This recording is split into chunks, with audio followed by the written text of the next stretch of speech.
What actually happens the moment your put option gets exercised?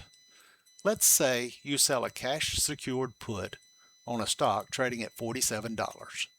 You pick the 45 strike with 21 days until expiration. You collect $150 in premium for each contract. That's rent money that another trader is willing to pay you for tying up $4,500 of collateral. And for most of the next 3 weeks, the trade looks fine. Then 2 days before expiration, the stock gaps down on a weak earnings report and closes at $42 per share. Your option is now $3 in the money, and you're about to find out what happens when an option gets exercised. Here's the part almost nobody explains clearly. You don't get a phone call asking if you're okay with this. If your short put is in the money by even a penny at expiration, it gets automatically exercised. That's a rule from the Options Clearing Corporation, and it applies whether the option holder on the other side actually wants your shares or not. Somebody, somewhere, decided this contract should be exercised, and by the time you find out, it's already done.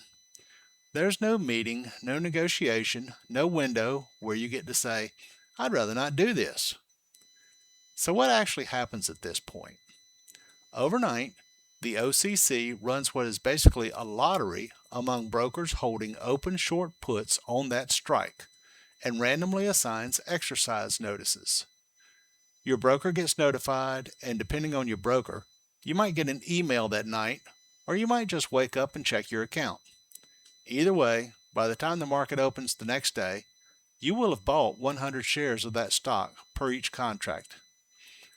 They will show as an active position in your account. Your cash balance will reflect that you paid $4,500 for the stock. One contract is for 100 shares, so 100 shares at $45 a share means that $4,500 has been paid. If you sold 5 contracts, that's 500 shares and $22,500. You knew that this was a possibility when you opened the trade, but now it is a reality. You may not have planned on owning this stock, but it's yours now. This is where the premium you collected actually matters, and where a lot of people do the math wrong. You collected $150, so your real cost basis on those shares isn't $45.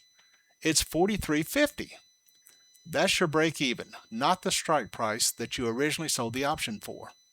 If the stock is sitting at 42 the morning after assignment, you're down $150 on paper, not $300, because that premium already came in and it's yours regardless of what happens next. People forget this and panic sell the shares the same morning, locking in a loss that's smaller than they think it is. The actual trade they agreed to was, I'm willing to own this stock at $43.50. And that's really the detail underneath all of this. When you sell a cash secured put, you're not running an income strategy with a small chance of owning stock as a side effect. You are agreeing in advance to buy 100 shares at your strike price if the market says so. And the premium is just the fee you get paid for making that promise. The assignment isn't bad luck, it's the strategy doing exactly what it was built to do. If you wouldn't be comfortable owning 500 shares of a stock at $43.50 tomorrow morning with no warning, you shouldn't be selling 5 puts on it today, no matter how good the premium looks on paper. So size the trade like you're buying the stock, because you might be. Pick a strike you'd actually want as a purchase price, not just the strike with the fattest premium. Look at the delta of the strike you picked. If it's too high, you will collect more premium, but the odds of getting assigned are also greater. If it's too low, the amount of the premium will probably not be worth making the trade. And once the shares land in your account, that's okay. You can hold them, sell covered calls against them, or exit the position entirely. The assignment isn't the end of the trade, it's just the part of the trade most people didn't necessarily expect. Thanks for watching. If this helped make the put assignment process make a little more sense, drop a like and subscribe for more videos on how these strategies actually work in practice. Happy trading!